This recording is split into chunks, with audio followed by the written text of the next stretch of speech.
ফরাক্কা সংলগ্ন ঝাড়খণ্ডের বারোহারুয়া ব্লকের বেলডাঙ্গার কামালপুর গ্রামে মন্দির নির্মাণের কাজ চলাকালীন উদ্ধার হল একটি প্রাচীন মূর্তি। ঘটনাটি ঘটে চলতি বছরের 25শে জুলাই 2025-এ। Archaeological survey of India ASI এর বিশেষজ্ঞরা জানিয়েছেন মূর্তিটি অন্তত 1200 বছরের পুরানো। প্রত্নতত্ত্ববিদদের মতে এই আবিষ্কার কেবলমাত্র ধর্মীয় দিক থেকেই নয়, ইতিহাস ও শিল্পকলার ক্ষেত্রেও অত্যন্ত গুরুত্বপূর্ণ। স্থানীয় সূত্রে জানা গিয়েছে ওই স্থানে দীর্ঘদিন ধরে একটি নতুন মন্দির নির্মাণের কাজ চলছিল। খনন কার্যের সময়ই হঠাৎ বেরিয়ে আসে এই বিরল প্রত্ন সম্পদ। উদ্ধার হওয়ার পর থেকেই এলাকায় ব্যাপক চাঞ্চল্য ছড়িয়েছে। মূর্তিটিকে ঘিরে ভিড় জমাচ্ছেন গ্রামবাসী ও আশেপাশের মানুষজন। রাঢ় অঞ্চলের ইতিহাস অনুসন্ধিৎসু গবেষক পার্থসারথী বিশ্বাস জানিয়েছেন এই মূর্তি রাঢ় বাংলার প্রাচীন ঐতিহ্য ও শিল্পকলা সম্পর্কে নতুন দিশা দেখাবে।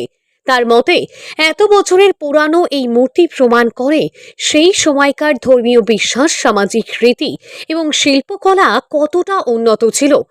আমাদের বিশেষ প্রতিবেদনে থাকছে উদ্ধার হওয়া মূর্তির ছবি, কামালপুরে মন্দির নির্মাণস্থলের দৃশ্য, প্রত্নতাত্ত্বিকদের বিশ্লেষণ ও মতামত। এই আবিষ্কার নিঃসন্দেহে রাঢ় বাংলার ইতিহাসে এক গুরুত্বপূর্ণ অধ্যায় যোগ করল। এটা মোটামুটি 10 কিলোমিটারের মধ্যে হবে, 10 থেকে 15 কিলোমিটার। তার বেশি হবে, প্রায় 15 কিলোমিটার 15 কিলোমিটার বল্লালপুর থেকে।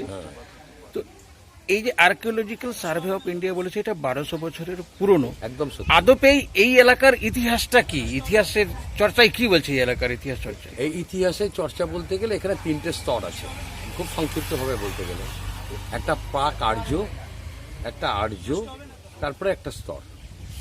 এখন এই জায়গাগুলো আমরা দেখতে পাচ্ছি, যদি যে জায়গাটাতে শুরু করেছিলাম আমরা, যে বল্লালপুর ব্রহ্মোত্তর বল্লাল সেন এই জায়গাগুলোকে দান করেছিলেন দেবত্ব সম্পত্তি হিসাবে সেই সময়ে। আর এর পাশাপাশি রামপালের রাজধানী ছিল আমাদের গোলাপগঞ্জ এবং অমৃতি, এই অঞ্চলটা জুড়ে। ফলে সেই সময় এই অঞ্চলগুলোতে প্রচুর পরিমাণের মূর্তি, পূজার যাগযজ্ঞ, দেব মন্দির ইত্যাদি পাওয়া যেত। একটা ইতিহাস আছে।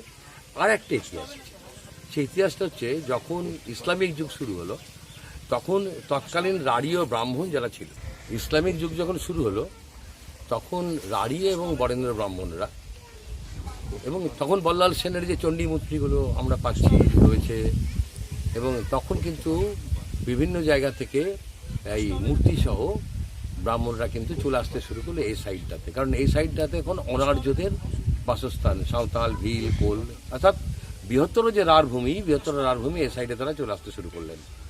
ফলে সেই সময় এসে নানান কারণে কালাপাহাড়ের ইতিহাস আছে, মূর্তি ভাঙার ইতিহাস আছে। ফলে নানান কারণে মাটির তলায় লুকিয়েও রাখা যেত। কালাপাহাড়ের ভয়েই কি এরকম মূর্তি মাটির নিচে লুকানো হয়েছিল বলে আপনার অনুমান? অসম্ভব কিছু নয়, তার একটাই কারণ, তার তো মিলে যাচ্ছে। কালাপাহাড়ের আক্রমণ প্রায় ওই 1200 বছর আগেই।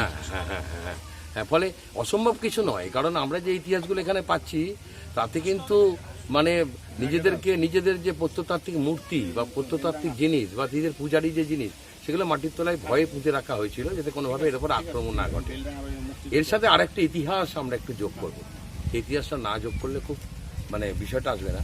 সেটা হচ্ছে যে এই অনার্য সম্প্রদায়, আমরা যারা পাক আর্য যুগ বলছি, তাদের কিন্তু যত পূজার দেবতা আছেন তাদের মধ্যে মা চণ্ডী একটা। আমরা কোল দেখি, ভিল দেখি, সাঁওতাল দেখি, আমরা আমাদের বর্ণ হিন্দু সম্প্রদায়ের নিচের তলা দেখি। প্রত্যেকের যে কুল দেবতা দেবী, তার মধ্যে মা মনসাকে পাচ্ছি, মা চণ্ডীকে পাচ্ছি, আমরা শিব পাচ্ছি। অর্থাৎ এই এলাকাটা প্রাচীন শৈব এলাকা। এই যে এই বিষয়, আর জায়গাটার নাম কি বলে? কামালপুর। অর্থাৎ এটা একটা শৈব এলাকা। এবং আজকের যে মূর্তিটি পাওয়া গেছে, আমার দৃঢ় ধারণা, এবং আমি আপনাদের মাধ্যমে অনুরোধ করব জিওলজিক্যাল সার্ভে অফ ইন্ডিয়াকে, শুধু এই অঞ্চলটা নয়, বৃহত্তর যে এই রাঢ় ভূমি এই অঞ্চলটা রয়েছে, ফারাক্কাকে ধরে, বেওয়া ওয়ানকে ধরে, সেই অঞ্চলে যদি খনন কার্য করা যায়, বিশেষ অঞ্চল আছে, তাহলে আমার মনে হয় আমরা সেই মোটামুটি শুধু 1200 বছর না, 2500 থেকে 3000 বছরের পুরনো ইতিহাস আমরা খুঁজে পাবো। এই আজকে যার জন্য আমরা এসেছি, আমরা দেখে গেলাম, আমাদের মনে হলো এরকম খনন কার্য আরও এখানে চালানো দরকার।